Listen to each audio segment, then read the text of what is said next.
You heard me proclaim in the presence of many witnesses, and entrust them to reliable people who will be able to teach others also.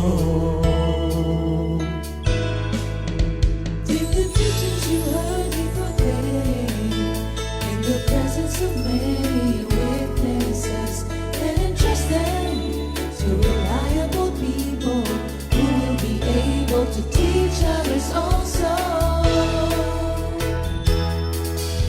Take the teachings you heard me proclaim in the presence of many witnesses, and entrust them to reliable people who will be able to teach others also.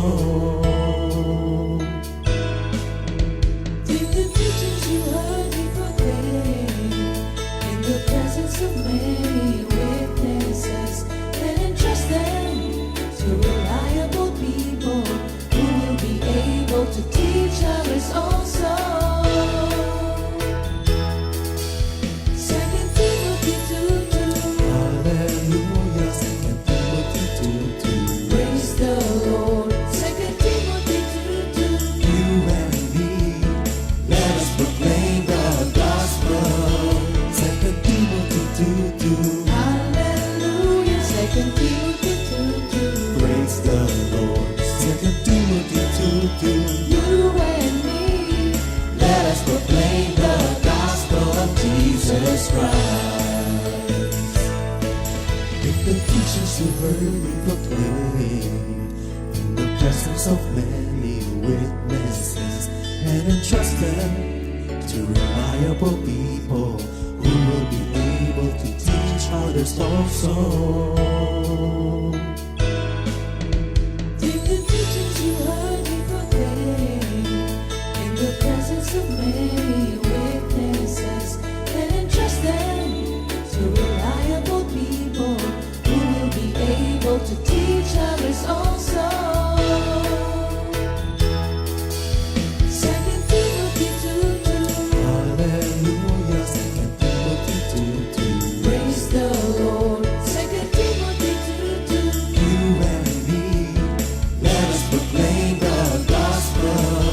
2 Timothy 2:2.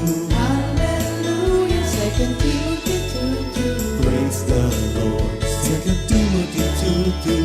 You and me, Let us proclaim the gospel of Jesus Christ. The harvest is plenty, but the workers are few. As for me and my house, we will serve the Lord. We will serve the Lord.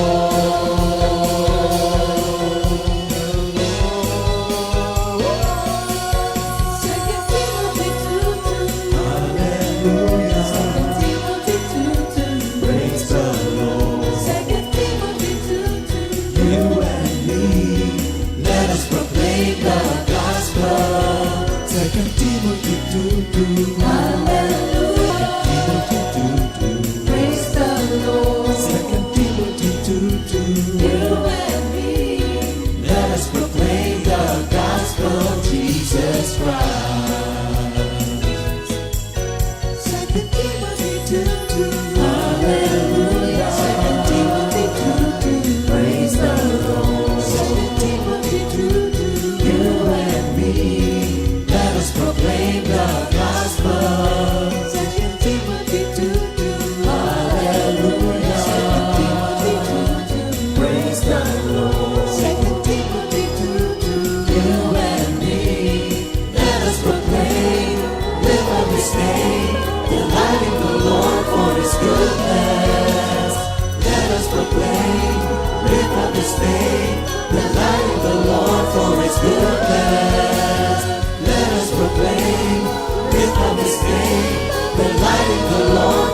goodness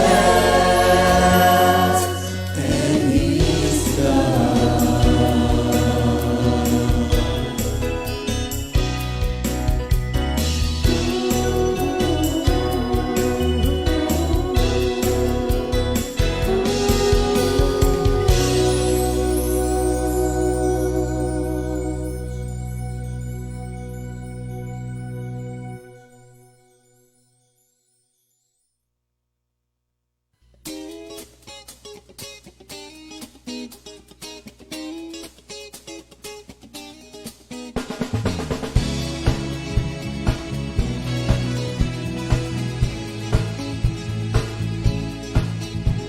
Si Jesus ang buhay nating Diyos, tagapagligtas sa lahat ng ating kasalanan.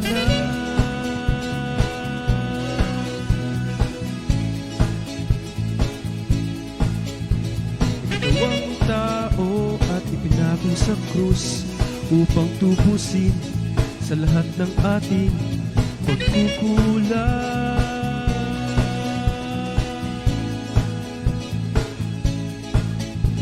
Si Jesus ang tunay na bayani, bayani ng buhay ko. Namatay upang ako'y palayain, siya lang ang sasambahin ko.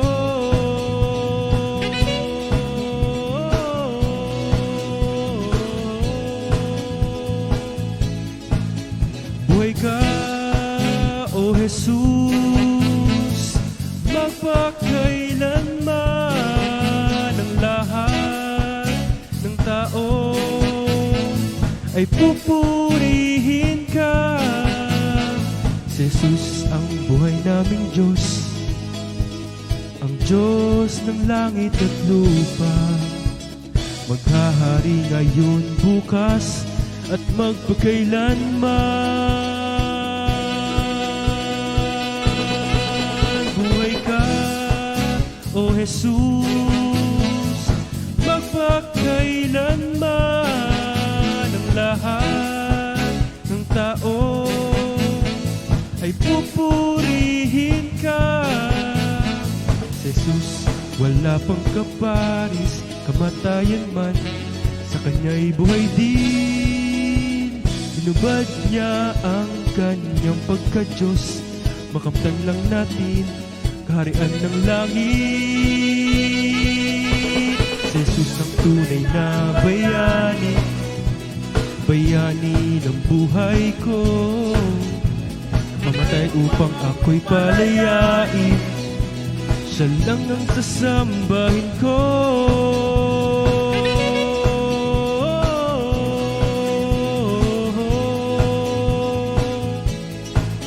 Buhay ka, O Jesus, magpakailanman ang lahat ng tao ay pupurihin ka. Buhay ka, O Jesus, magpakailanman ang lahat ng tao ay pupurihin ka.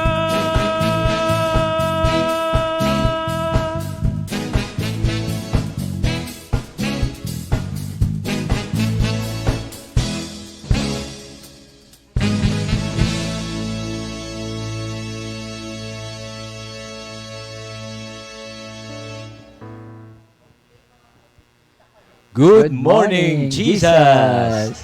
Thank you, Lord. Hallelujah. So, mga kapatid, ito tayo sama-sama na uli upang papurihan ng ating Panginoon sa pamamagitan ng pag-aaral ng Kanyang banal na salita. Gabayan tayo ng ating Diyos. So, siguro before anything else, bago tayo bumati, bati muna pala tayo kasi sabi sa akin kahapon, hindi ka na bumabati pag ikaw ang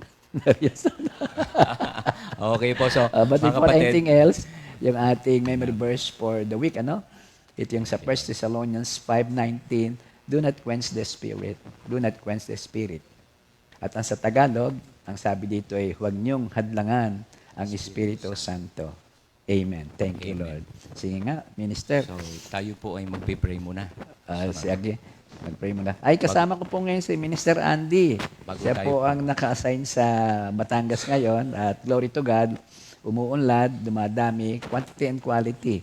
At pag-pray po natin na ang lahat nila mga plano doon ay gabayan ng Holy Spirit at maging matagumpay sa pangalan ni Jesus. Amen. Sige po, Minister. Tayo po ay mag-pray muna bago tayo bumati sa ating mga kapatiran. Amen. Thank you, Lord. Thank you, Jesus. Panginoong Kristo, salamat po muli na kami po ay nandirito at nahanda pong paggamit sa inyo pong kalwalhatian. Give us anointing, Lord, wisdom, at salamat din po sa lahat ng mga salita na ipaparating niyo po sa amin. Gamitin niyo po kami, Lord, at inaamin namin, Lord, that without you, we can do nothing. So thank you, Lord, for this day. Kayo rin po ang mag-bless sa lahat pong makaririnig ng pag-aaral na ito. Thank you, Lord. In Jesus' name we pray. Amen. Amen. Thank you, Lord. Praise the Lord.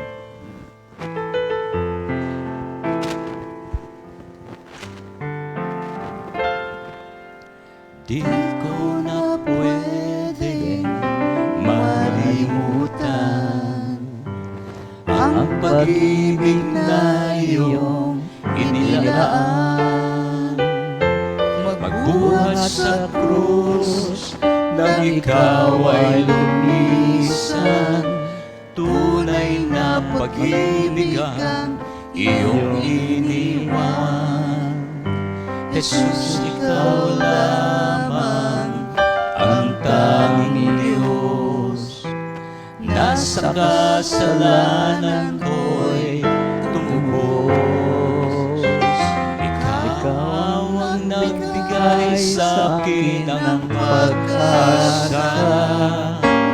Buhay ko'y napuno ng sigla.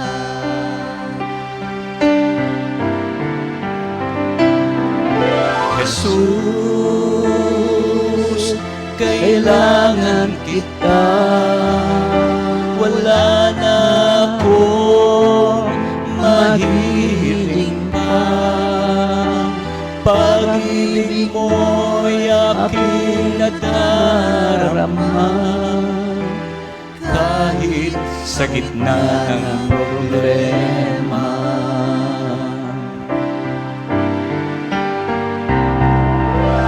Huwag mo kong iiwan,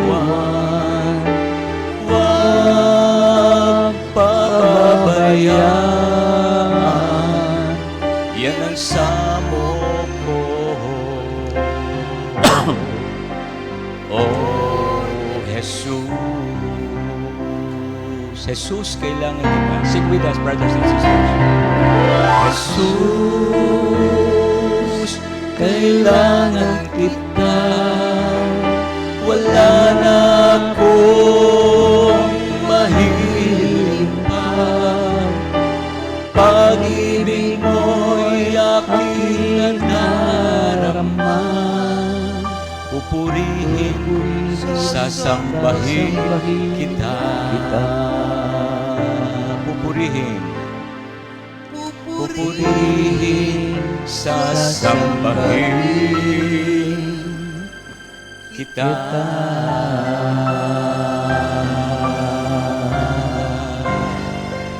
Thank you, Lord. Po, pupurihin natin at sasambahin lagi ang pangalan ng ating Panginoong Hesukristo. At bago po tayo magpatuloy, nais nating batiin ang lahat nating mga kapatiran na nanonood po ngayon, mga kapatid, sa lahat ng dako ng mundo, hindi lang po sa Pilipinas, mga kapatid. Binabati po namin kayo sa North, East, West, and South at maging ang mga taga-ibang bansa po, mga kapatid. Marami na po nakalagin, si Sister Rita Mangao from Jensan. No? Nasa Jensen pa siya. Oo, hanggang nasa ngayon. Jensan pa. At good morning daw po, Pastor JB and Minister Andy. Sister Glo Garcia ng atin pong Punta Santa Ana. Nasa Europe pa rin yan hanggang ngayon. Namamasyal pa rin. Ano po? Okay, thank you Lord. Talaga namang bless na bless ang ating mga kapatiran. Etong ginagamit ni Brother Mike, Sister Angie, kay Sister Angie po ito, Mike and Angie Sotomango. Kumusta po sa LBC? Sa Los Baños, po? Thank you, Lord. At yan po, marami pa pong naka-online mga kapatid, ano? Pero hindi muna po namin kayo lahat mababati. At tayo po ay darako na sa ating aralin. Ano po? So, be with us mga kapatid. Thank you, Lord. Pastor Ninong Yes, JB. siguro ating basahin na yung ating text for today. So, ang ating pong teksto sa umagang ito ay mula po sa Romans chapter 3, verses 21 up to 26 sa New International Version po. Righteousness through faith. But now apart from the law, the righteousness of God has been made known, to which the law and the prophets testify. The righteousness is given through faith in Jesus Christ to all who believe. There's no difference between Jew and Gentile. For all have sinned and fall short of the glory of God, and all are justified freely by His grace through the redemption that came by Christ Jesus. God presented Christ as a sacrifice of atonement through the shedding of His blood to be received by faith. He did this to demonstrate His righteousness because in His forbearance He had left the sins committed beforehand unpunished. He did it to demonstrate His righteousness at the present time, so as to be just and the one who justifies those who have faith in Jesus. Amen. The message of the Lord. Basahin ko sa Tagalog, brother. Ano? Okay po. Maganda ang pagdidiin sa Tagalog eh. So sa Roma 3:21 to 26, ang sabi dito sa verse 21, ngunit ngayon nahayag na kung paanong ginawan matuwid ng Diyos ang tao. Ito hindi sa pamamagitan ng kautusan, bagaman ang kautusan at ang mga propeta ay nagpatotoo tungkol dito. Sa 22, ginagawang matuwid ng Diyos ang lahat sa pamamagitan ng kanilang pananampalataya kay Jesucristo. Walang pagkakaiba ang mga tao sapagkat ang lahat ay nagkasala at walang sino mang nakaabot sa kaluwalhatian ng Diyos. Ngunit dahil sa inyong kagandahang loob, sa kanyang kagandahang loob, na walang bayad niyang ibinigay, sila ay itinuring na matuwid sa pamamagitan ni Kristo, Jesus na siyang nagpalaya sa kanila. Verse 25, siya ang inialay ng Diyos bilang handog upang sa pamamagitan ng kanyang dugo ay mapatawad ang kasalanan ng lahat ng sumasampalataya sa Kanya. Ginawa ito ng Diyos upang patunayang siya'y matuwid sapagkat nung unang panahon ay nagtimpi siya at pinagtiisan ang mga kasalanang nagawa ng mga tao. Ngunit ngayon ay pinapakita ng Diyos na sila'y matuwid at itinuturing niyang matuwid ang mga sumasampalataya kay Jesus. Purihin ang Diyos sa ating pong nabasa at isa lamang pong pagbibigay ng dagdag na tungkol dito sa ating binasang word. Ang binasa po ni Minister Andy ay doon sa NIV version. Pero pag tinignan po natin doon sa New King James, lalo yung sa verse 25, doon po ang sinasabi na God presented Christ as a sacrifice, yun ay propitiation, hindi atonement na nakalagay. In other words, there is a relationship between the topic that we have today about atonement and propitiation.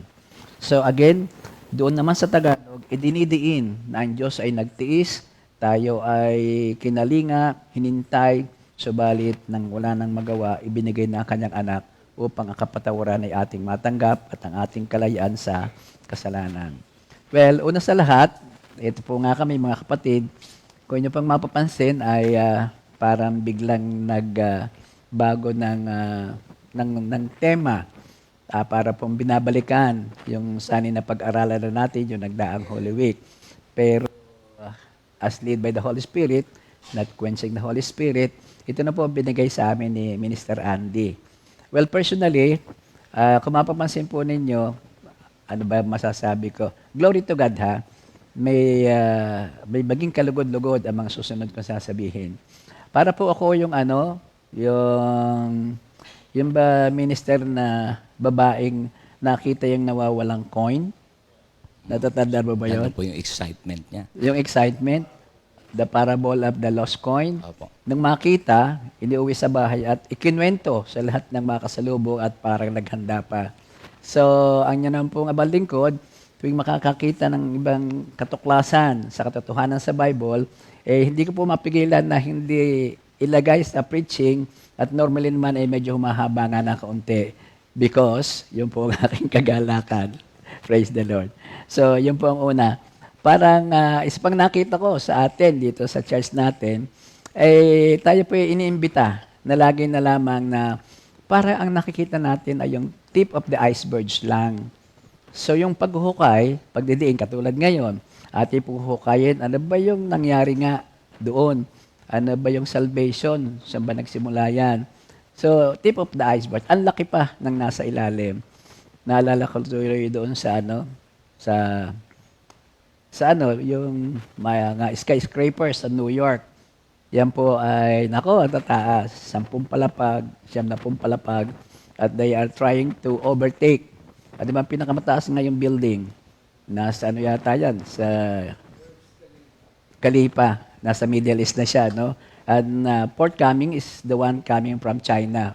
We don't know yet. Anyway, ang sinasabi lang po doon, kung anong pong kataas ng building na yan, kung inyo lamang pong susuriin, ang record niyan, yung pong foundation niyan ay napakalalim. Halimbawa, yung 100 stories sa New York, more or less yan po ay mga 30 stories ang hinukay upang mapuntahan yung solid na foundation.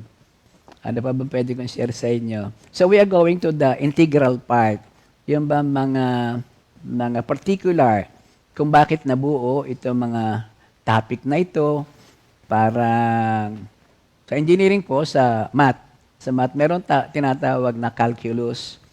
Involved sa calculus yung pag-aaral kung bakit yung, magandang example, 1 plus 1 plus 1 equals 3. Pero bakit 1 times 1 times 1 times 1 equals 1? So yun po, yun ang medyo kay Lord naman ito. Glory to God. So yung pong 1 na yun, hinihimay-himay yun. Anong integral part niyan? Tapos yung the other one, hinihimay-himay. Ano integral part? Integral part. So yun ang tinatawag na mayroong reason. Hindi basta naganap yung 1 plus 1 plus 1 equals 3. Tapos biglang nabaliktad. Well anyway, forget naman ho tayo doon. Hindi naman ho tayo papunta na uli upang makadiscover pa ng mathematical pagiging genius. Naisip ko lang, 1 plus 1 plus 1 equals 3. Anong naalala nyo? The Holy Trinity, ano? God the Father, God the Son, God the Holy Spirit equals 3. 3 person. 1 times 1 times 1 times 1 It's one. equals 1. Although 3, they are 1. Amen. So, yun po lang mga na-discover, kaya sinasabi sa atin ang ganon. Anyway, yung pong ating pag-aral nga ay tungkol doon sa atonement. Ano bang atonement? Ano bang bahagi nito sa ating salvation? So, this pertain to the suffering of Christ, the one provided by Jesus Christ on the cross, which is once and for all, natapos na yung atonement which was temporary. Sa Old Testament, may atonement na ginagawa. Paulit-ulit. Every year. Pero itong kanyang naging kamatayan doon sa krus, sa Calvary, once and for all, natapos na yon, tinapos na. Hindi na yun dapat na ginagawa pa. Christ's atonement is pivotal in understanding salvation by grace and faith alone in Jesus Christ. So yung logo ng cross, yun ang logo ng Christianity. Kasi ang meaning noon, napakatindi na doon. The cross was the great intersection of God with humanity. The vertical one is all praising the Lord. Actually, papapag-aralan po natin sa susunod na mga Martes, yung pertain to propitiation. Yun ngayon yung the peace of God. Kumbaga, yung wrath of God, na appease yung galit ng tao, ng Diyos sa tao, sa kasalanan ng tao, yun ay nabura.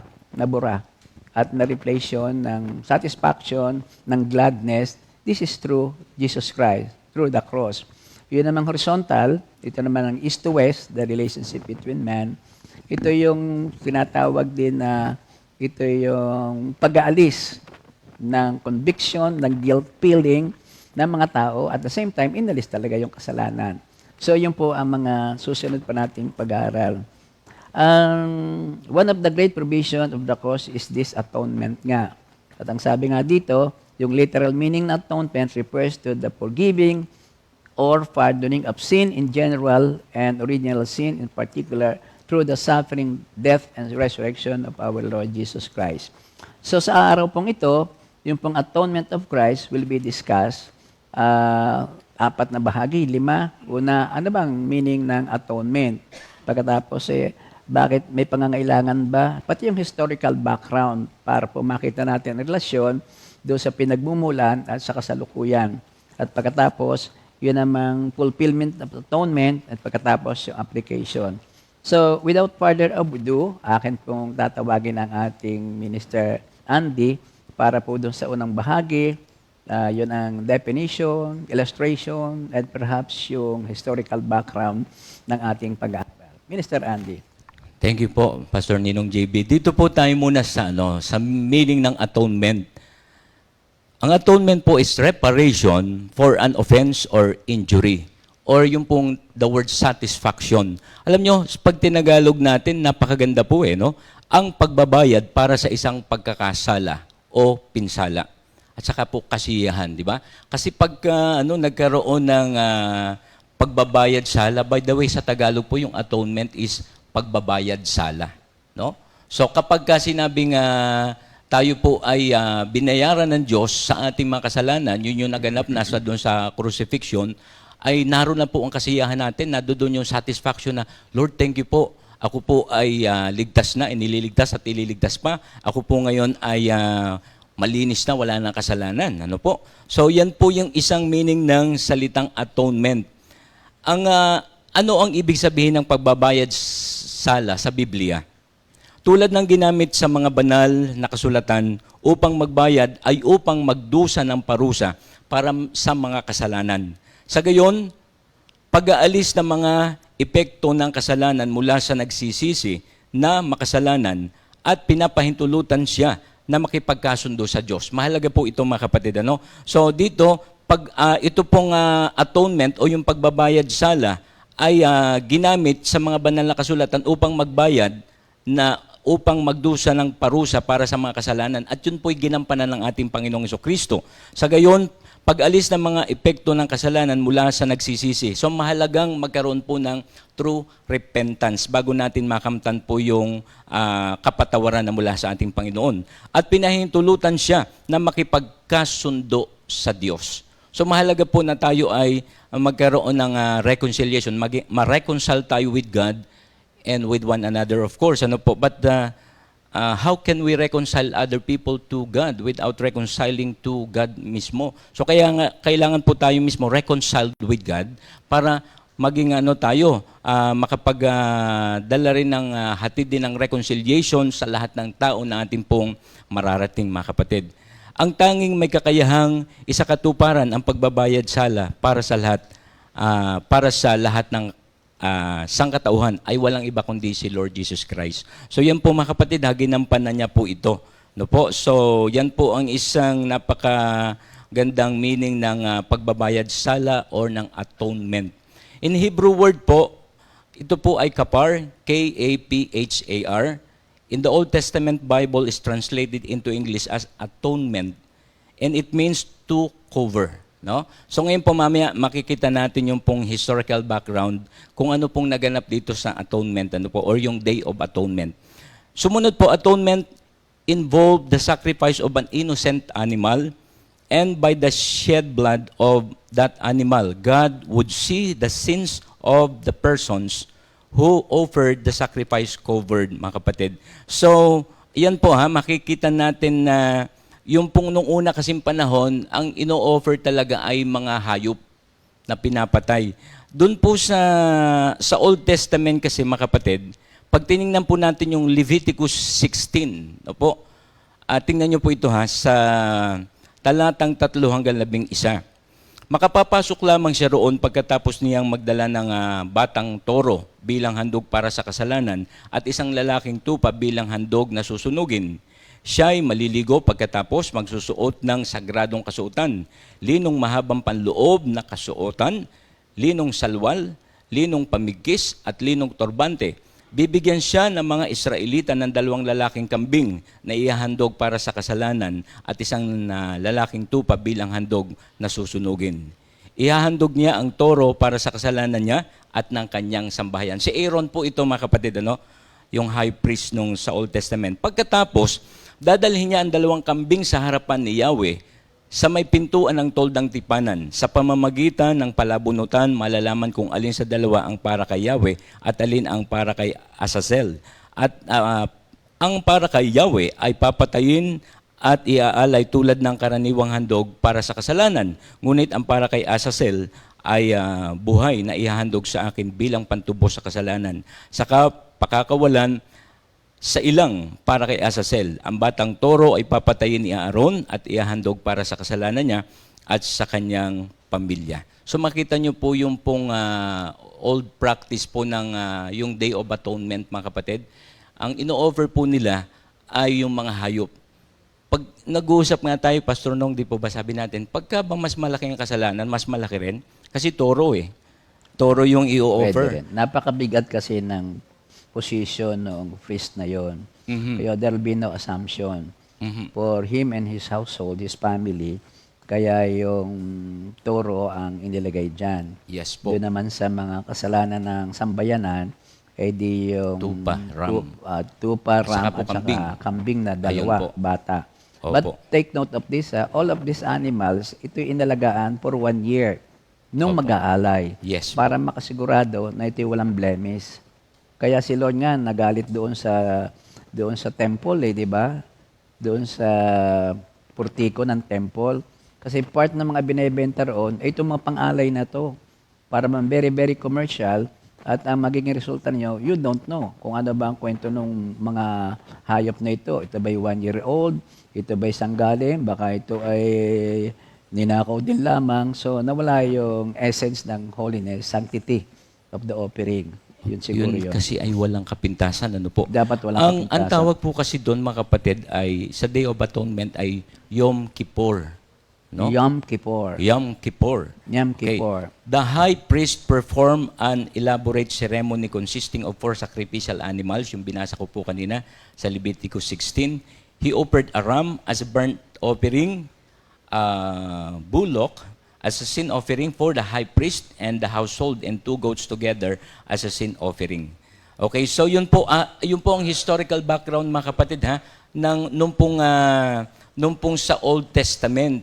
But then alam niyo po, pupuntahan kasi natin yung pong sa New Testament, ano po. Tingnan natin ngayon po yung meaning po ng atonement muna sa Christianity, ano po. What is the meaning of atonement in Christianity? The forgiving or pardoning of sin. Ayun po so pagpapatawad, no? Pardoning of sin, ano po. Atonement refers to the forgiving or pardoning of sin. Pardoning of sin in general, in original sin, in particular through the suffering, death, and resurrection of Jesus. Okay, so throughout the centuries, Christians have used different metaphors and given differing explanation of atonement to express how atonement might work, mga kapatid. So dito po sa ating pagdating na po sa yung Christianity ngayon, 'di ba? Tayo ngayon, mga kapatid, napakaliwanag po na tayo lahat ay may new life in Christ na. Yung naalala niyo yung resurrected life, nagkaroon tayo ng resurrected life noong siya'y muling nabuhay. Tayo ay kanyang binigyan din ng bagong pag-asa, bagong buhay. At ngayon po, kung nabubuhay tayo, ay para sa Diyos. Ano po? At we're offering ourselves sa lahat po sa lahat na pinagagampanan sa atin ng ating Panginoon. Ano po? Another thing po, in Christianity, atonement refers to the needed reconciliation between sinful mankind and the Holy God. Okay. Needed reconciliation between sinful mankind, tayo po yan, and the Holy God. This reconciliation is possible through the atoning sacrifice of Jesus Christ. Okay, as expressed in Romans 3:25, siya ang inialay ng Diyos bilang handog. Okay po? Upang sa pamamagitan ng kanyang dugo ay mapatawad ang kasalanan ng lahat ng sumampalataya sa Kanya. Ginawa ito ng Diyos upang patunayang siya'y matuwid. Sapagkat noong unang panahon ay nagtimpi siya at pinagtiisan ang kasalanang nagawa ng mga tao. Also in Romans 5:11 po, sa Tagalog tingnan nyo, at hindi lamang yan, tayo'y nagagalak dahil sa ginawa ng Diyos sa pamamagitan ng ating Panginoong Kristo, sapagkat dahil sa Kanya ay tinanggap tayo bilang mga kaibigan ng Diyos. So hindi na po tayo ngayon mga kaaway. Tayo ay kaibigan ng ating Diyos, reconciled with God. Ano po? Sa pamamagitan ng ating Panginoong Kristo. Doon po sa Romans 5:19, sapagkat kung naging makasalanan ang marami dahil sa pagsuway sa isang tao, marami rin ang napawalang sala dahil sa pagsunod sa isang tao. Okay? So yun po, ito naman ay proven natin at saka alam natin, naniniwala tayo na dahil sa pagpapawalang sala ng ating Diyos sa ating lahat, tayo ngayon po ay naging righteous. No? And thank you for that, ano po sa righteousness. At tayo ngayon ay justified by faith. At isa pong napakaganda rin, ang atonement is the Bible's central message. Isa nga to sa ano po, binibigyang pansin ano po, yung atonement. Kasi nga naman, kung walang pagbabayad sala, walang kaligtasan. Amen. Ano po, kung hindi tayo minahal ang ating Diyos, wala rin po tayo ngayon sa ating kinatatayuan. Ano po? So, salamat po sa ating Diyos mga kapatid ha. More or less, yan muna pong aking maibabahagi about atonement. Pastor Ninong JB. Amen. Thank you, Lord. Back to you po. Substantial. So, glory to God. Kung mapapansin po natin na naulit po ni Minister Andy tungkol doon sa tayo, bilang tayo, sila man noon, ang tao ay walang capacity or entitlement na i-represent mismo ang kanyang sarili para makahingi ng kapatawaran sa Diyos. Gumagamit ng mediator. Ito nga po yung high priest. Ang isa lamang doon na low point, yung weakness noon, ito yung ginaganap lamang once a year. Once a year lang ito ginaganap nila. So in between those 365, 366 days, para bagang, hindi ko alam kung ang tao nagiging complacent, baka naman siguro yung iba, kaya marami ang makasalanan nangyari, dahil makakahingi naman ako ng tawad by bringing my offering. So come the atonement day, the Yom Kippur, eto na. Okay na uli ako, nakapagdala ko ng aking hayop. So that's the weakness of the old system. Ito ay naging weakness pa, lalo minister noong, do you remember noong ang mga Israelite ay nasakop ng iba't ibang kapangyarihan, ano? At generally ay winawasak nila ang templo.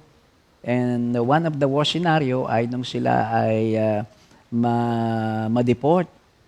Dinala sa Babylonia, dinala sa na exile. So in that situation, wala silang pagdausan nitong atonement, pati yung Passover, wala na. Walang templo, walang masasambahan. Kaya nangyari doon ay yon, naging para bagasan ay halos nalimutan. At doon, pag nalimutan mo ng mga bagay na pinagbili ng Diyos, kasi walang kalayaan walang kalayaan, madaling dumikit yung kontra naman sa kanyang sinasabi ng Diyos. So doon nagkameroon ng cross marriage, yung iba, yung mga taga-Samaria. At yun na, salamat sa Diyos at hindi niya pinayagang mangyari nga yung ganon. So ipinadala niya ang kanyang kaisa-isang anak para dito. Kasi once and for all, Hebrews 10:10 yun, no? Once and for all, tapos na ang lahat. Yun po ang ating susunod na itatakil dito. Sapat lamang na malaman natin na ang Diyos mismo ang lagi this is all about God. Hindi ito ang nag-alis ay mga conquerors, yung mga privileged na yan. Ang naglagay nito ay ang Diyos dahil nga sa patuloy na pagkakasala ng tao. So, nung nagaganap na ito, that's time naman na, of course, yung mga true believers, followers of the Lord, Yahweh, talagang andyan sila. Andyan sila Daniel, may 3 o'clock habit, panalangin, ganito. So, hindi naman pinabayaan sila ng ating Panginoon. So, again, mga kapatid, yun ang unang bahagi at siguro po ay makikita natin talaga yung pangangailangan sa atonement. This is very, very necessary kasi kung wala ito, sabi nga ni Minister Andy, talagang dire-diretso ng tao, baka magka-second flood, Kinoa's time. Yung Kinoa's time. Merong mga ilang reflective question na itatanong ang mga researchers ng Bible. Ang sabi nila, ba't kinakailangan pang ang anak ng Diyos ay magdanas ng ganito? Parusahan, mamatay sa krus. Bakit kinakailangan ba? Hindi ba si Lord ay pwede naman sabihin na just say the word. O which na. Sige na, pasok na kayo lahat sa langit. Yun ang isang mga sinasabi doon sa marami.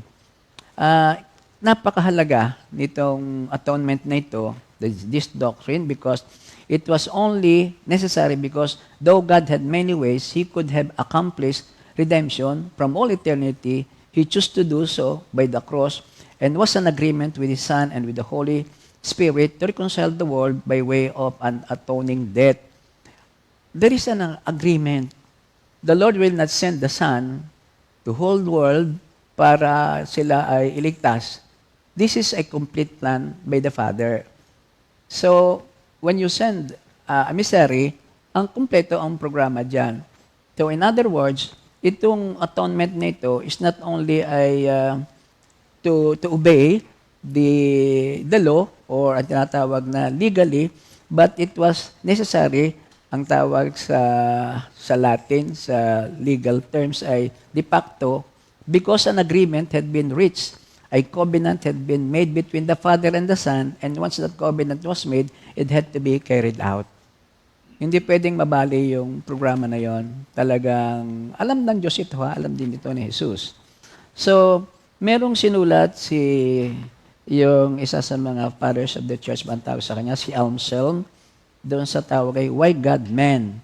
At ang sabi dito ay, the grounds and necessity for Christ's offering payment and satisfaction for our sin is to be found in the character of God Himself. Kasama nito ng tanong na, bakit ang tao ay pinapayagan pang magkasala? Bakit mayroon pang mga pagdurusa? So, ang sagot dito ay, para makita ng tao ang pag-ibig ng Diyos, ang kanyang justice, ang kanyang kapangyarihan, everything. This is all about God. So, hindi ito para ang maghari ay yung dala ng kaaway. So, the reason an atonement must necessary is because God is just, God is righteous, and God is holy. Yun ang dapat nating makita at hindi yung tinatawag natin na bakit so ang naghahari ay ang kasalanan.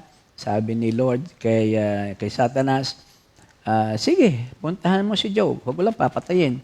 Patutunayan ko sa iyo na siya'y tapat sa akin. So, we all know the story of Job at yun nga ang naganap. Again, atonement is very necessary.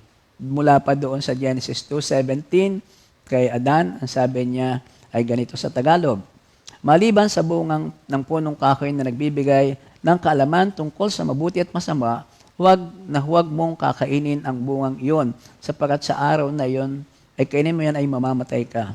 Alam ni Adam does eat of the tree and the result is spiritual death and separation from God's intended relationship with man. Adam's decision did not just affect him, but it affects every person proceeding from Adam's line that includes all of us. Sabi ni Paul sa Romans 5:12, ang kasalanan ay pumasok sa sanlibutan sa pamamagitan ng isang tao at ang kamatayan ay pumasok sa pamamagitan ng kasalanan.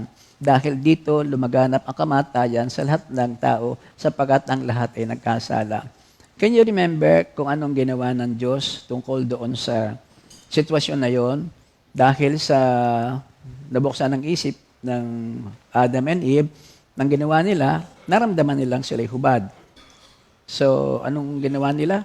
Ang unang ginawa nila, tinakpan ng katawan at naghabi noong dahon ng fig tree ba yun? Siyang binalot ng igos, Pero ang Diyos, ang ginawa niya, the first blood. May namatay na hayop, at yun ang ibinalot sa katawan ng mag-asawa. In other words, here is the symbol that yung blood ay life. Kaya from there, every other law pertaining atonement ay para bagang yun ang kailangan. May mamamatay kasi merong bubuhayin. So, He wanted, sabi dito God was to have mercy on sinners and made a way to restore this broken and lost relationship. He wanted to be at one, yung atonement. He wanted to be at one with man once again. Yun ang isa sa interpretasyon ng atonement. This word is very hard to explain, to be used, kasi hindi pangkaraniwan. Kaya nga yung magandang pagkakasabi, Minister, yung mga root word niyan sa Grego at sa Hebrew ay nalalaman natin. Pagkatapos yung meaning niyan. So atonement is to be one again. This is His greatest desire, to be one again, one family again. The way of that God had made to atone for sins came at a great price. It could only come through the shedded blood of our Lord Jesus Christ. Praise the Lord. So ang tanong ay, bakit nga dugo pa ang kailangan? Pwede nga sabihin niya na done, finished. Dahil nga, sa Leviticus 17:11, for life of the flesh is in the blood, and I have given it to you upon the altar to make atonement for your souls. For it is the blood that makes atonement for the soul, sapagkat ang buhay ay nasa dugo, at iniuutos ko na dapat ihandog yon sa altar bilang pantubos sa kanyang buhay. Sa Hebrews 9:22, ayon sa kautusan, halos lahat ng bagay ay nililinis sa pamamagitan ng dugo. At kung walang pag-aali ng dugo, ay walang kapatawaran ang mga kasalanan. Praise the Lord. As the life of man, which belong to God, the blood must be returned to God by the symbolic sacrifice, blood to blood. Here it is seen as affecting ransom, the life of the sacrificial animal, substitute for that of the sacrificer and the people. Praise the Lord. So doon muna tayo ihinto para ang sunod po dito ay yung malaki namang bahagi tungkol doon sa substitute, yung ransom. Ito ang every elements that is involved doon sa atonement eh. Amen? Thank you, brother, no? Thank you, Lord. Ang dami namang may birthday, mga kapatid. Okay. Sige nga, Bumati Minister. muna po tayo mga kapatid sa ating mga kapatiran na nagdaraos ng kanilang kaarawan sa araw na ito. Today is April 16, 2024. Happy birthday, Sister Jane Fenice, Brother Ron Cruz, Sister Dominic Villanueva, Sister Risha Budes. Oh, parang inaanak ko to, no? Sa taga Bulacan, okay. Sister Risha Budes, Sister Manan Nuke. And yan po, happy birthday po mga kapatid. Ano? Meron bang may anniversary? Oh, wala, okay. Lahat po may birthday. So, happy birthday po mga kapatid. Happy birthday. Enjoy your day. Thank you, Lord.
Okay. Happy birthday po mga kapatid. Okay, may mga At announcement tayo. may mga announcements po tayo mga kapatid. Magkakaroon po tayo ng Life in the Spirit Seminar on May 11 sa Prime Power, Makati area po ito. Details to follow. Another LSS po, May 11 din po, 9 a.m., Terra Resort, Barangay Kulumbitin, Kuya po.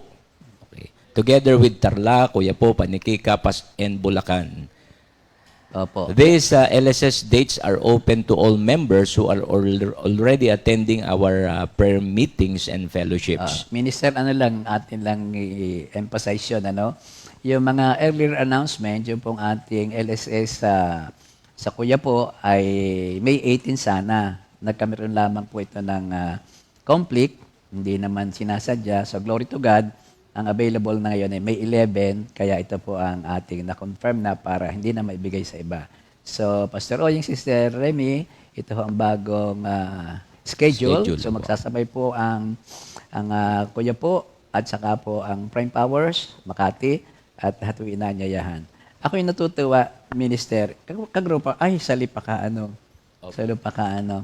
Naulit kasi ni Sister Remy yung tungkol dito sa LSS preparation. Over and above sa topic, yung kasi ang ginagawa ni na daddy at mami noon, ang ini-invite everybody, especially those who will stand and proclaim the message of God's love, every topic on it, na sanctify yourself and let us make the whole SSS program for the next 7 hours, 8 hours na maging banal. Maging banal. So ito, i-invite po tayo na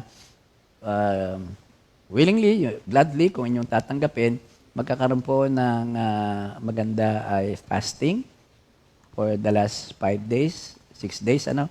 Napakaganda naman nga Fasting noon. and prayer. Opo, at lahat ng mga coordinators doon, pati yung mga attend, ay as much as possible, maganda in one spirit, tayo po ay pumunta. Maganda ito. Thank So another about our health. Opo. Another, ano lang po, ito, health tips ito. Oo, Annual flu vaccine po, 4 strains, now available from Brother Docmon Fidere.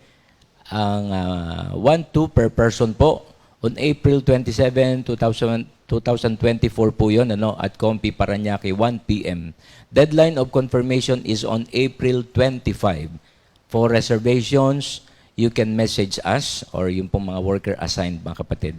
At mayroon pa po tayong may nag-birthday pa, no? Na Oo, pahabol, dagdag. ano po? Sister Thank you, Lord. Katrina Pauline Perez. Amen. Anak ba to ni Sister Bebot o apo na? Ayan. Anak na, okay. So, Yun ang isang patunay na ang nahuhuli ay mauuna. ayan, biblical. Kaya, Okay, thank you, Lord. no Aha. sorrow, no... Sister Jam, mamaya na daw sa ending yung yung song. Okay, thank Aga you, na, Lord. pamaya na sa ending Opo, natin. sa ending Maganda nga natin yung naman song. yun eh. Okay, so ating batin sila sa mapagitan ng isang si Brother Bong. Okay na rin daw pala. Tapos na po. Ay, si brother. Okay na, opo. Okay, Para tapos lang na po. ikaw ay mag-ingat-ingat Ayan po, ano, din. yung ating mga kapatiran, no? Sige, dagdag. Sige. Sister Ites Mercado is watching po, no? Aha. Okay. Sister Lita Saraspe ng Kaibiga. And ito po, mga taga-Laia. Kumusta po kayo dyan, Oy, mga kababayan? oo. Sister Jerlyn Luwas Sangkap at lahat pong taga-Laia, San Juan, Batangas. Aking pong mga mahal sa buhay dyan. Ano po? Kumusta Sister po lahat Mila, dyan? Sister Mila Santa Rinala. No? Thank you, Welcome Lord. back po. Thank you, Lord. See you soon. Okay. Okay, Sister Aurelia Pabro, Pabro. Villanueva Dante, Okay po. Yolanda Dalangin, yan, Ces Ces Ramos, Olaso. Olaso, Ayan po. Aurelia Pabro, Okay, Sister Celia Celi. Ceron, okay. Nanay Adun, ayan po. And Sister Okay. Connie Caudilla. At marami pa pong iba. Hallelujah. Happy watching po sa lahat. Praise Pagpapatuloy na po. O, sige, thank you, Lord. Miyakul pa ha, yung kanina nakasayo na pala si Bong, hindi ko pa nakita. Ipag-pray ninyo ako. Kasi may kwento lang na kaunti. Para sa mga senior citizen, ingat-ingat. Mga asawa, suporta na senior citizen. Nang bababa na ako sa kotse, wala pala akong dalang sapatos. Naka-medyas ako pero naka-sleeper. Para baga nagpalit kasi ng sasakyan kasi mahinang aircon. Laging ngayon style jug, para ganun. Huwag makalimutan. Nakalimutan. Salamat sa Diyos, si Brother Rick ay may sapatos. Sapatos. Mayroon po akong may alam ako nakalimutan din. Isa pa. Meron pa. Para, Sige, isa pa. meron akong Noon naman kami sa Lower South, di ganon. Mahilig naman akong ilang sapatos na naroon sa sasakyan. So ito na kami, Sister Cor, Sister Ria. Aba, ang nangyari, si Sister Ria at anak po na, Pastor, magkaiba ang kulay ng iyong sapatos. sa dami. Ginagawa lamang na humor kasi, kumbaga sa this will happen, lalo po kung magkakaedad ka, help us, pray for us. Oo, lalo mga asawa, naku. Yes, Buti na lang po, atonement ang topic natin. Yun. Pinawalan atonement. sala na. Pinawalan sala na. Glory to God. Thank you, Okay, Lord. let's move on na. Sorry po, Lord, na Okay, hindi nagawa thank you, ng Lord. iyong Opo. pangalan. Thank you, Lord. Sorry sa Related ito. din naman sa atonement. Related din Opo. naman. Thank you, Lord. Okay. Sa Sige. pagpapatuloy po kasi, yung kaninang tinalaki ko po ay sa Old Testament. Ano? But then, dito po sa New Testament, mga kapatid, in Hebrews 10, verses 4 hanggang 10. Basahin ko lang po ha. Sapagat ang dugo ng toro at mga kambing ay hindi makapapawi ng mga kasalanan. Dahil diyan nang si Kristo ay naparito sa daigdig, sinabi niya sa Diyos, ang mga pangalay, pati mga handog, at mga hayop na handang sunugin, hindi mo ibig na sa dambana dalhin. Hindi mo kinalulugdan ang mga handog na sinusunog at ang mga handog upang pawiin ang kasalanan. Kaya't inihanda mo ang aking katawan upang maging handog. Kaya't sinabi ko, ako'y narito o Diyos upang sundin ang iyong kalooban. Ayon sa sinasabi ng kasulatan tungkol sa akin, sinabi muna niya, hindi mo ninais o kinalugdan ang mga alay at handog na hayop, mga handog na susunugin at mga handog dahil sa kasalanan, kahit ito'y inihahandog ayon sa kautusan. Sa kaniya idinugtong, ako'y narito upang sundin ang iyong kalooban. Sa ganitong paraan, inalis ng Diyos ang unang handog at pinalitan ng handog ni Kristo. Ayun po yung atonement sa New Testament. At dahil sinunod niya ang kalooban ng Diyos, tayo ay ginawang banal ni Hesukristo sa pamamagitan ng minsanang paghahandog ng kanyang sarili. At yon ay sapat na. Sapat na. Opo. Sapat na. Telestay. Opo, yung ginawa ni Lord Jesus Christ ay sapat na po. Fully paid. Kaya yung yung mga rituals po, mga practices, 'di ba? Marami pa rin tayong nakikita until now na napakasakit na ginagawa nila sa sarili nila, pero ang totoo niyan tinapos na po ni Lord. Amen. No? At Thank you, Lord. dahil sa kanyang paghahandog ng kanyang sarili para sa atin, sapat na po 'yon. Sapat na, sapat na. So, thank Balikan you, ko Lord. lang yung naiwanan ko kanina, yung ransom, the aspect of ransom. Yung ransom, tinubos talaga tayo. Yung sa aspect of ransom, meron lang dapat pag-ingatan. Matthew 20:28, ang sabi dito, sapagkat maging ang anak ng tao ay naparito hindi upang paglingkuran, kundi upang maglingkod at ialay ang kanyang buhay sa ikatutubos ng marami. Ikatutubos, paying the ransom. Hindi naman siguro kapilosopuhan o naririnig din sa iba, siguro mga atheists o di kaya kung ano basta lagi nang may two sides of the coin eh. Ang sabi ng iba ay this type of concern about ransom can be divided into two. One type is the bad one and the other one is the good one. Ano ba yung the good one? It is yung magsasabihin na the idea that Jesus paid a ransom to Satan. Para bang Satanas ang naging sanhi ng mga kasalanan ng tao. All of them, big or small. Kaya dapat, si Satanas ang may hawak sa tao, in control of the world. So in other words, doon ka dapat magbayad doon mo siya tutubusin. Yun ay isang school of thought. He pays him what he wants to purchase our freedom from him. The idea that Jesus paid ransom to Satan create all kinds of problem. All kinds of problem. So, mangyayari dito, the cross will not represent Christus victor, but Satanus victor. It's no longer the victory of Christ, but the victory of Satan. Hindi ko tanggap-tanggap. Hindi ko tanggap-tanggap. So again, Satan would be the winner. He would get the payment and enjoy it forever. It cannot be. Actually, mahina si Satan. By the Holy Spirit, Spirit to Spirit, wala siya magagawa. Yung lesson natin kahapon, do not quench the Spirit. Walang magagawa ang masamang espiritu dito. On the other hand, ang sabi naman ay, the good one, there is a ransom paid, but it's not paid to Satan. It is paid to God the Father. It's paid to God the Father. A debt has been incurred to Him that has to be paid. The New Testament speaks of our being debtor to God, and not only are we mildly in debt, we are hopelessly in debt. The way the New Testament set this forth is that we are debtors who cannot possibly pay for the debt. We have an IOU that can never be redeemed, lalo na yung moral debt natin. Paano ba yun? Sabi ni David, Psalms 51 verse 4, ang lahat ng kasalanan ay ginawa ko sa Diyos. Kaya ako'y nararapat lamang na iyong parusahan. 51 verse 4 ngayon. Anong ibig sabihin nito? Simply, para mabasa rin ng karamihan, Pagka ikay nagkasala kay Pedro, yung demandang ibibigay sa iyo, the dependent, this is always, ano yon?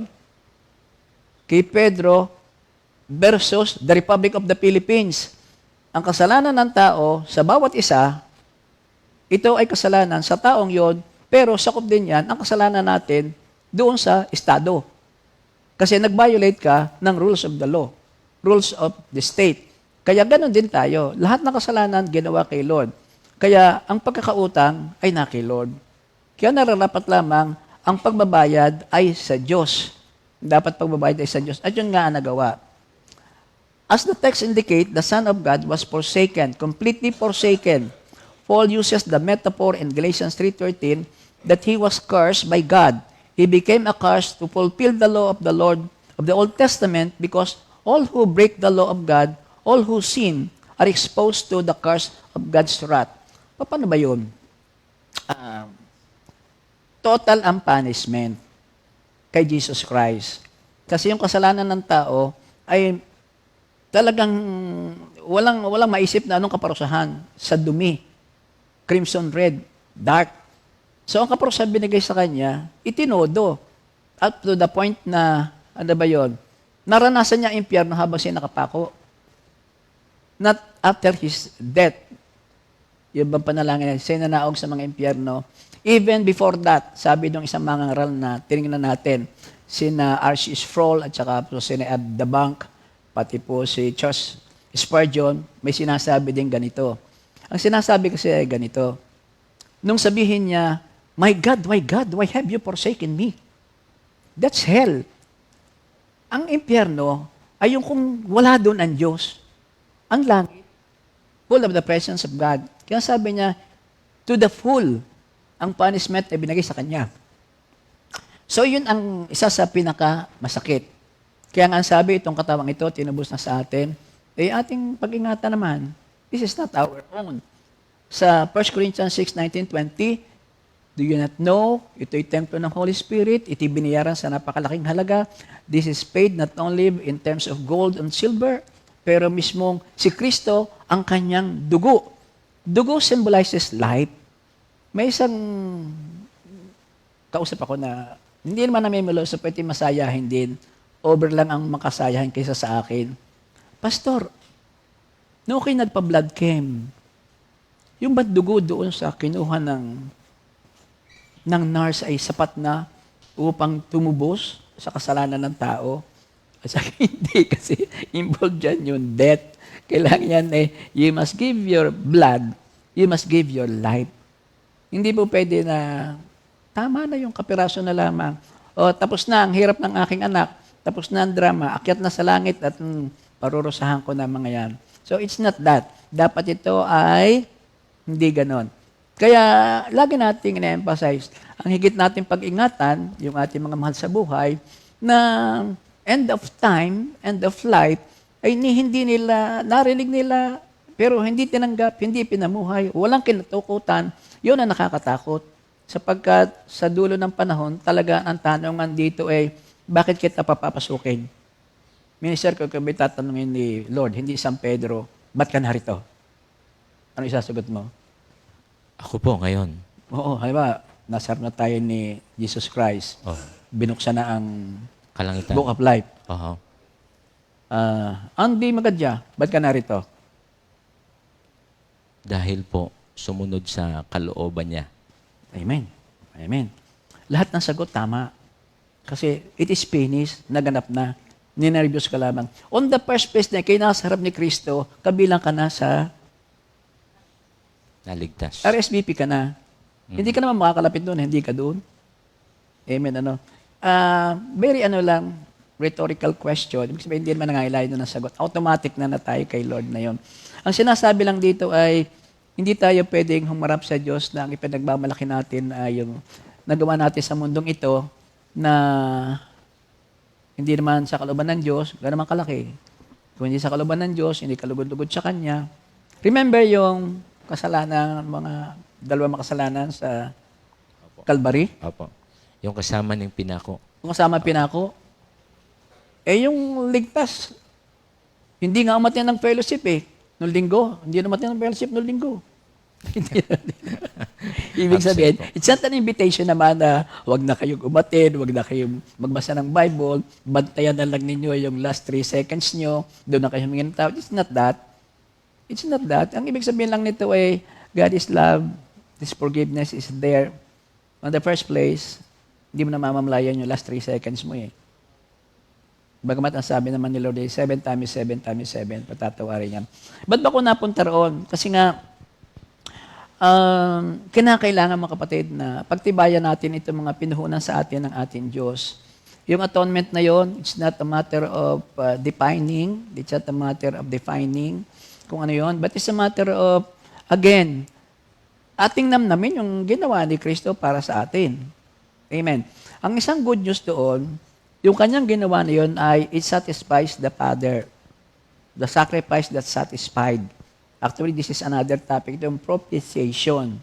Propitiation, maybe God's willing, sa next Tuesday, ito yun namang the wrath of God, ang ginawa ni Kristo, nakaapis sa Diyos, kaya nga tayo ay, with good relationship again with the Father. Tapos, as a result naman, yun namang ating expiation, yun naman yung not only accepted kay Lord, kundi tayo naman, inalis na rin yung ating guilt feeling. Not only removing our sin and the penalty into it, but yung ating guilt feeling, naburado na yun. Yun ang susunod nating lesson. Pagpalain tayo ng Diyos, pag naganap po yun. So again, mga kapatid, again, God is satisfied, propitiation, our sins are removed, expiation, because it is truly paid. Yung again, going to the cross, yung sinabi natin kanina, the vertical beam points to heaven in the sense that propitiation was made, the Son satisfied the Father. Yun namang horizontal na yun, ang sa horizontal naman, in doing that, the expiation happened on the horizontal level, and our sins were removed as far as the east is from the west. As far as the east is from the west. Wala na, burado na yun. Burado na yun. So again, mga kapatid, ito po tayo at yung pong ating pinag-aralan kanina, at ito yung makikita natin sa Hebrews 9:10, chapters 9 and 10, ayun pala ang assignment namin, Hebrews 9. The author contrasts the work of the high priest on the Day of Atonement with that of the sacrifice that God has made. Again, inuulit lang po, halos na pasabadahan natin kanina. In that passage, it describes the limitation of the high priest and of the sacrifice he made. All of the things the high priest was to do serve as a symbol for what Christ has accomplished. The passage then speaks about how Christ came to a great tabernacle to offer his blood. The tabernacle is not made with human hands, but it is heavenly and it is forever. It is not made with animal's blood, but with his very own blood. The author continues to say that the blood of bulls and goats could never take away sin. They just can cover during those days, but only can cover that sin. So again, mga kapatid, sa passage din yun, Christ sacrifices once and for all, yung ating Hebrews 10 kanina na binabasa natin, ano? At dahil sinunod niyang kalooban ng Diyos, tayo ginagawang banal ni Kristo sa pamamagitan ng minsan ng paghandog sa kanyang sarili at yun ay sapat na. Dahil sinunod niya ang kalooban ng Diyos. Pagka sinusunod mo ang iniutos na iyong Ama, I think whatever you hilingin sa Kanya, ibibigay sa iyo. I think ang relasyon is something like this. But there is more than that. It's more than that. They are of the Holy Trinity. Ang sabi pa rito ay, not to be done once a year at an appointed time, but it is finished already. Hindi na yon once a year atonement. As a matter of every seconds, you can ask God for forgiveness, and it's just, repeat na lang yon, paalala na, kaya nga washing of the feet na lang, sanctification lang tayo, mga kapatid. The main difference between the two covenants is that the first one only covered sin, and the second, yun aking sinasabi na, completely take away the sin. This one is very important. Alam ng Diyos very well that blood makes atonement for the soul. During the Lord's Supper, before his death and resurrection, Jesus said to his disciples, "Bring from it, all of you, for this is my blood of the new covenant, which is shed for many for the remission of sin." Matthew 26:28. Inumin niyo ang saro na ito, itong aking dugo, simbolo ng aking pagliligtas. This is for the remission of sin. As Christ instituted a new covenant and a new way to be reminded of His gracious blood and body given to us, we don't have to wait once a year at an appointed time na ulit po uli yun. But we can just rejoice. Lagi nating naulit din. Huwag nang hintayin ng another Good Friday para puntahan natin itong atonement na ito. So, sabi ni James P. Boyce, ang sabi niya ay, God's work was a real sacrifice that by His blood, He procured pardon, peace, redemption, and remission of sin for those whom He represented. Thank you, Lord. Ang application naman ito ay ganito. Ano naman ang ating response? Huwag sayangin ang ginawa ni Kristo. Sa 2 Corinthians 5:14-15, ang pag-ibig ni Kristo ang naghahari sa amin, sapagkat natitiyak naming may isang namatay para sa lahat, kung kaya't ang lahat ay maibibilang ng patay.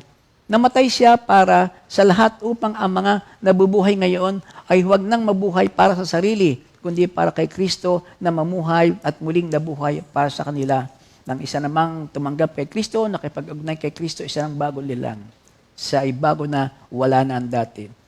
Through the atonement, all can have life, not to live for pleasure or selfish gain, but rather to return a devoted life to Him who freely gave it back to us. The most important way that we are to live in the light of atonement is to rest in the fact that it has been completely taken care of and free of charge.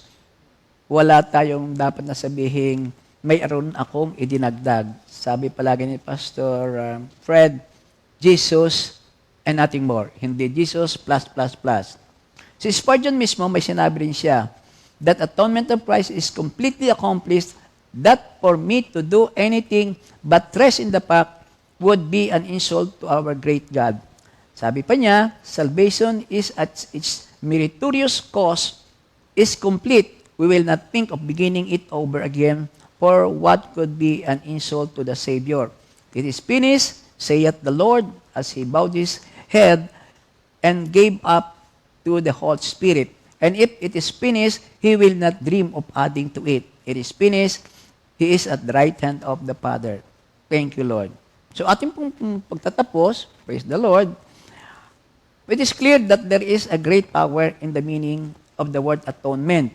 It is not only inform us of our sin, hindi lamang pinalala sa atin ang ating mga kasalanan, but also make us painfully aware of the need for propitiation and the need for a Savior.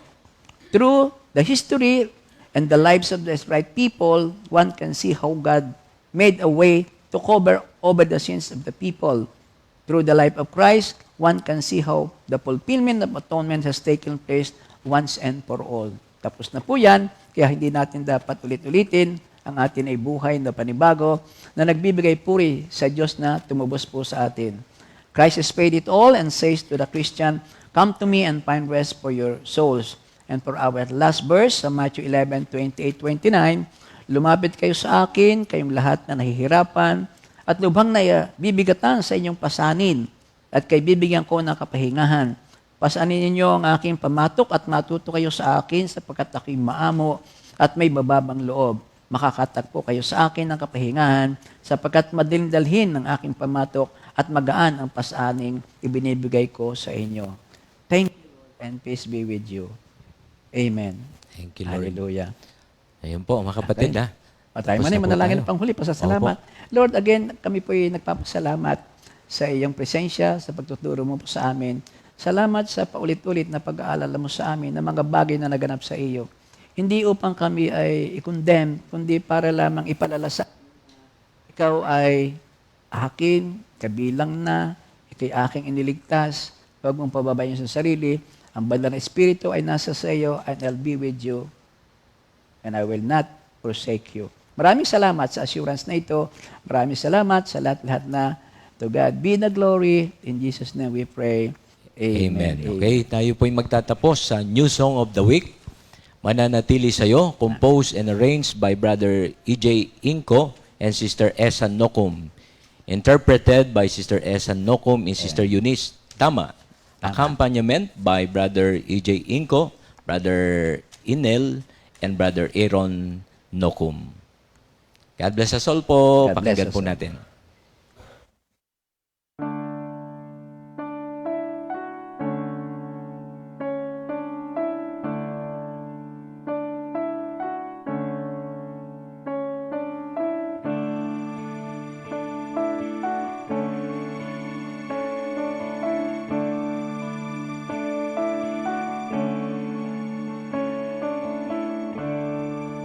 Hindi ko man maintindihan, wala man akong kakayanan sa piling mo. Ako'y mananahan sa'yo, O Diyos, payapa ang isipan.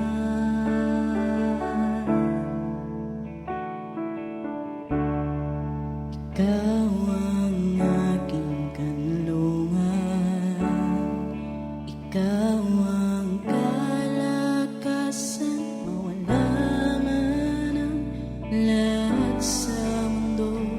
Salita mo'y totoo, panghawakan ang pangako mo. Panginoon, ako'y sa'yo. Ako'y mananatili, ika'y mabigyang papuri, O Diyos. Susundin ang kalooban mo, ako'y mananatili sa'yo'y magtitiwala, O Diyos. Sambahin ang pangalan mo, ako'y mananatili sa'yo.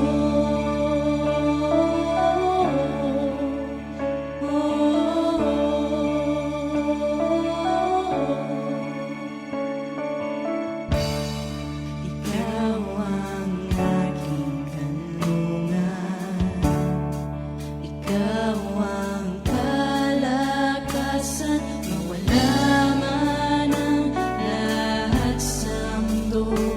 Salita mo'y totoo, panghawakan ang pangako mo.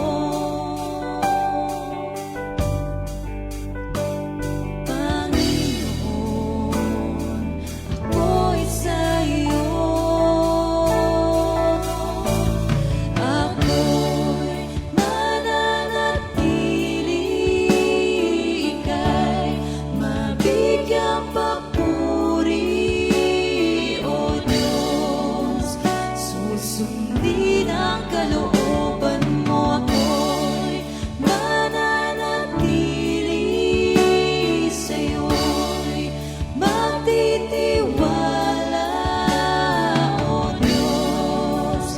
Sambahin ang pangalan mo, ako'y mananatili sa'yo.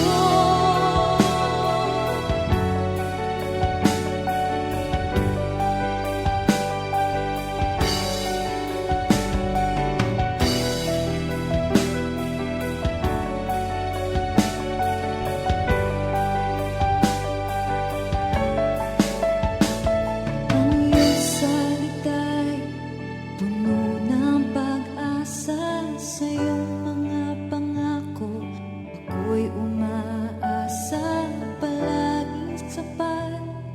Pag-ibig mo'y tapat, Panginoon, wala kang katulad. Ang iyong salita'y sa iyong mga pangako, ako'y umaasa, palaging sapat.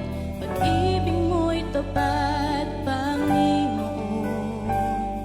Wala kang katulad, ang iyong salita. Napag-asa sa iyong mga pangako, ako'y umaasa, palaging sapat. Pag-ibig mo'y tapat, Panginoon. Wala kang katulad. Ako'y mananatili, ika'y mabigyang papuri, O Diyos. Susundin ang kalooban mo, ako'y mananatili, ika'y mabigyang papuri, O Diyos. Susundin ang kalooban mo, ako'y mananatili, sa'yo'y matitiwala, O Diyos. Sambahin ang pangalan mo, ako'y mananatili sa'yo.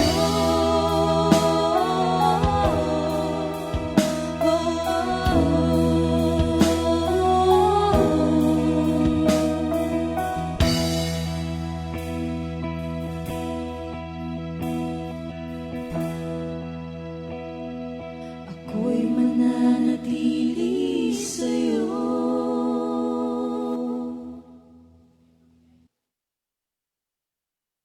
Second Timothy 2:2.